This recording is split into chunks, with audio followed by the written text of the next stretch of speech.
Selamat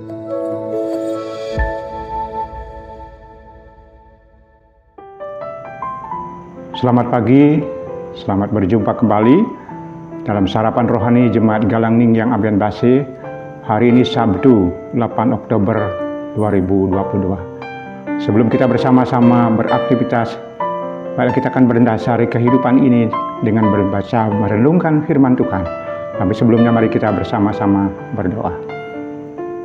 Bapa dalam surga, kembali kami datang dan kami bersyukur pada pagi hari ini. Engkau telah mengasihi kami dengan kasih yang sempurna.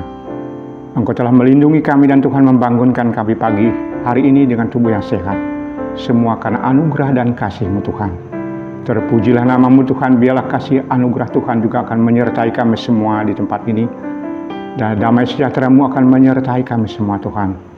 Bapa dalam surga, sebelum kami mulai dalam kehidupan kami ini, kami mau merenungkan firman-Mu, membaca merenungkan firman-Mu. Urapi kami semua Tuhan, agar kami boleh mengerti kehendak-Mu melalui firman-Mu pada pagi hari ini. Kami membuka hati ini untuk kebenaran firman-Mu. Bagi hamba-Mu yang akan menyampaikan firman-Mu, dan Tuhan akan menggerakkan hati dan pikiran kami untuk kami boleh sampaikan menurut kehendak dan maksud Tuhan. Terpujilah nama-Mu Tuhan, kami membuka hati ini untuk kebenaran firman-Mu. Di dalam Yesus Kristus, firman Allah yang hidup itu kami berdoa. Amin. Renungan pada pagi hari ini terambil dari dua bacaan. Yang pertama dari Yesaya 42 ayat yang ke-9 dan yang kedua dari Matius 13 ayat yang ke-17. Dari Yesaya 42 ayat yang ke-9 ini demikian firman Tuhan. Nubuat-nubuat yang dahulu sekarang sudah menjadi kenyataan. Hal-hal yang baru hendak kuberitahukan sebelum hal-hal itu muncul. Aku mengabarkannya kepadamu. Kemudian dalam Matius 13 ayat 17. Banyak nabi dan orang benar ingin melihat apa yang kamu lihat, tetapi tidak melihatnya. Dan ingin mendengar apa yang kamu dengar, tetapi tidak mendengarnya. Renungan pada pagi hari ini saya beri judul Melihat dan Mendengar dengan Iman. Saudara kasih Tuhan, hari Senin yang lalu, saya pergi ke suatu lab di Denpasar untuk mengantar kakak untuk ronsen. Ketika saya memasuki klinik itu, ada terpapang di dinding beberapa lukisan yang saya lihat ada lukisan yang aneh. Karena saya melihat tidak bisa melihat apa sesungguhnya lukisan itu, karena terburu-buru kalau datang untuk mengantar kakak untuk cek lab. Karena lukisan itu adalah lukisan yang berbentuk abstrak, sukar untuk dilihat. Ketika ada waktu untuk menunggu untuk dapat giliran untuk masuk untuk lab, saya mulai mengamati apa sesungguhnya lukisan itu. Nah, semakin saya melihat lukisan itu, mulai saya boleh menikmati dan melihat apa sesungguhnya lukisan itu. Di situ saya mulai melihat-lihat apa sesungguhnya lukisan itu. Ternyata semakin saya melihat dan mengamati dengan saksama lukisan itu, di situ saya melihat suatu lukisan yang sangat indah, yang terbampar dengan warna-warni yang sangat menakjubkan. Walaupun tadinya saya melihat hanya sekedar gumpalan-gumpalan tinta yang tidak karuan, karena itu berbentuk abstrak. Tetapi seketika saya melihat dengan perlahan-lahan dan menikmati lukisan itu, sungguh lukisan yang luar biasa, sungguh indah, suatu lukisan bunga yang diwarnai dengan warna-warni yang sangat terpadu dengan indah dan sungguh menawan. Nah, saudara kekasih Tuhan, seringkali Tuhan menggambarkan kehidupan kita sebagai suatu lukisan yang indah di dalam hidup kita. Tetapi kadang-kadang kita tidak bisa mau melihat sesungguhnya lukisan itu dengan benar. Seringkali kita melihat hanya sekedar, wah ini tidak ada artinya, ada apa-apanya. Tetapi kalau kita bisa melihat lukisan Allah yang sesungguhnya, hanya dengan iman kepada Yesus Kristus, kita melihat sesuatu lukisan yang sungguh luar biasa yang Tuhan telah lukiskan dalam kehidupan kita. Nubuatan umat Israel dari Nabi Yesaya ini sungguh luar biasa, saudara kasih Tuhan. Ketika umat Tuhan telah jatuh dalam dosa, ketika umat Tuhan atau ketika Adam dan Hawa jatuh ke dalam dosa, Tuhan telah menubuatkan akan ada satu pembebasan bagi umat manusia, akan kedatangan Sang Juru Selamat yang akan meremukkan kepala uka dan akan menebus segala dosa kita.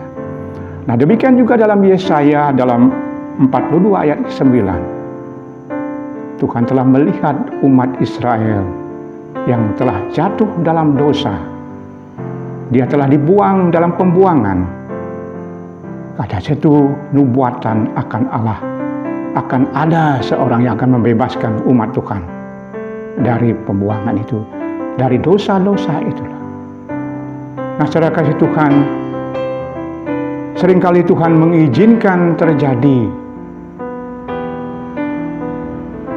pembebasan ataupun musibah yang terjadi dalam hidup kita, karena Tuhan ingin melihat supaya kita bisa melihat sesungguhnya apa kasih Tuhan dalam hidup kita ini, dalam kasih Tuhan yang luar biasa dalam hidup kita.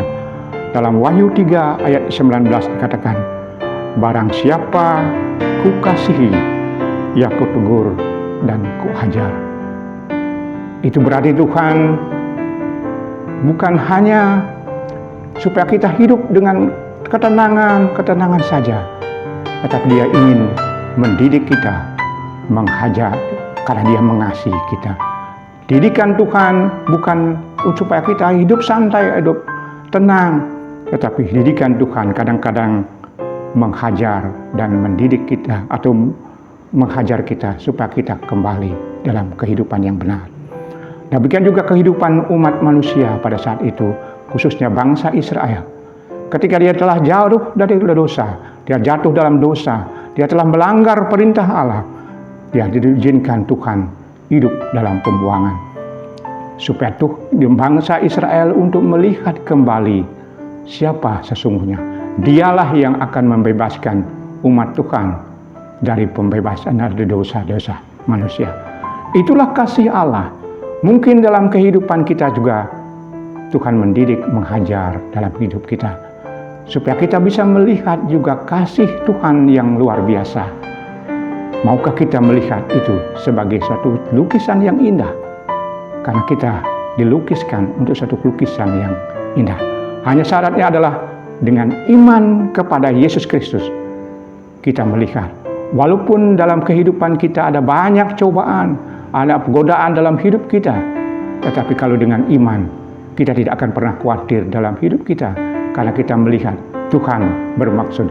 Tuhan ingin supaya kita menjadi anak-Nya yang baik, untuk menjadi kembali kepada Tuhan. Tuhan menegur kita kembali kepada kebenaran.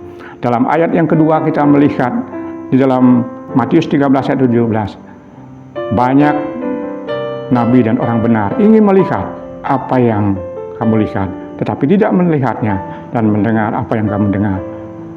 Demikian juga saudara kasih Tuhan, ketika Tuhan Yesus mengajar para murid, demikian juga orang banyak ketika itu. Dia menyampaikan satu perumpamaan tentang seorang penabur. Nah, disitulah para murid bertanya, kenapa Tuhan Guru menyampaikan dengan sungguh perumpamaan? Di situ Tuhan Yesus mengatakan, walaupun dia melihat, mendengar, tetapi dia tidak mengerti. Saudara kasih Tuhan, kita telah diberikan anugerah oleh Tuhan untuk melihat sesungguhnya Allah itu. Kita bersyukur memiliki Allah yang membuka mata hati kita untuk melihat kemuliaan Tuhan. Saudara kasih Tuhan, banyak orang yang belum mendengar akan kasih Tuhan di dalam dunia ini. Tuhan rindu kita bersama-sama untuk menjadi lukisan-lukisan yang indah, gambar Allah yang melukiskan kasih Tuhan dalam hidup kita, supaya kita menjadi anak-anak yang berkenan kepada Tuhan. Nah, saudara kasih Tuhan, apa yang mau kita lakukan dalam kehidupan kita ini sebagai bagian lukisan yang indah di hadapan Tuhan? Yang pertama, supaya kita bisa melihat lukisan yang sesungguhnya. Yang pertama, ketika saya melihat hanya sepintas lukisan itu, hanya lukisan yang tidak berarti, saudara. Ketika saya mengamati dengan pelan-pelan, ada waktu yang khusus yang kalian mau siapkan untuk melihat lukisan itu. Di situ kami bisa melihat, saya sendiri bisa melihat lukisan yang indah. Tuhan ingin dalam hidup ini ada waktu untuk Tuhan, untuk mempersiapkan hati kita untuk melihat Tuhan sesungguhnya. Kalau kita sudah menyiapkan waktu untuk Tuhan, di situ kita akan melihat gambar sesungguhnya yang suatu lukisan yang indah di hadapan Tuhan. Kita siap dibentuk oleh Tuhan untuk menjadi lukisan yang indah. Walaupun apapun yang terjadi dalam hidup ini, kalau kita dengan iman melihat itu sesungguhnya, ada itu kebaikan dan kemurahan Tuhan. Dan saudara kasih Tuhan, apa yang kita lakukan dalam kehidupan kita supaya kita menjadi lukisan yang indah.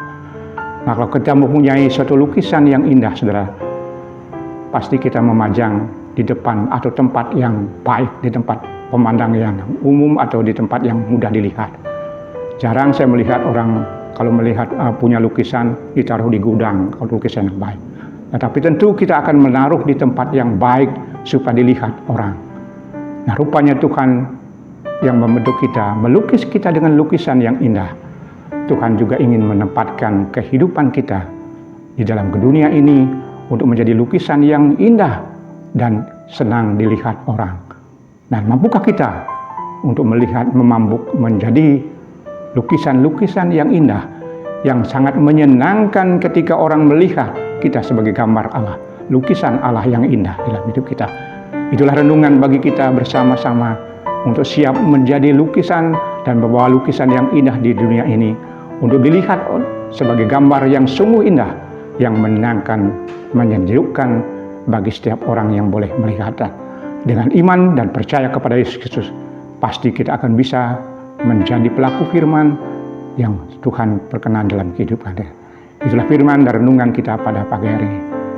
Mari kita bersama-sama berdoa. Terpujilah nama-Mu Tuhan, kami boleh belajar akan firman-Mu. Tuhan telah membentuk kami dan telah melukis kami dengan lukisan yang indah di dalam kehidupan kami. Seringkali kami tidak bisa melihat hal itu sebagai suatu lukisan yang indah. Hidup kami terimpit oleh dosa dan kekhawatiran, sehingga kami tidak melihat sesungguhnya Tuhan ada dalam hidup kami. Mampukan kami dan mampukan kami juga untuk menjadi pelaku-pelaku firman-Mu, untuk menceritakan, membawa lukisan-lukisan yang indah itu dalam dunia ini, sehingga semakin banyak orang boleh melihat dalam kehidupan kami bahwa Tuhan ada bersama dengan kami untuk menjadi pelaku-pelaku firman-Mu. Firman yang hidup itu kami serahkan dalam kehidupan kami untuk dibentuk bagi kami semua, untuk selalu berjalan bersama dengan Tuhan. Terpujilah nama-Mu Tuhan, di dalam Yesus Kristus kami mohon. Amin. Demikian renungan kita pada pagi hari ini. Selamat beraktivitas. Tuhan Yesus memberkati. Amin.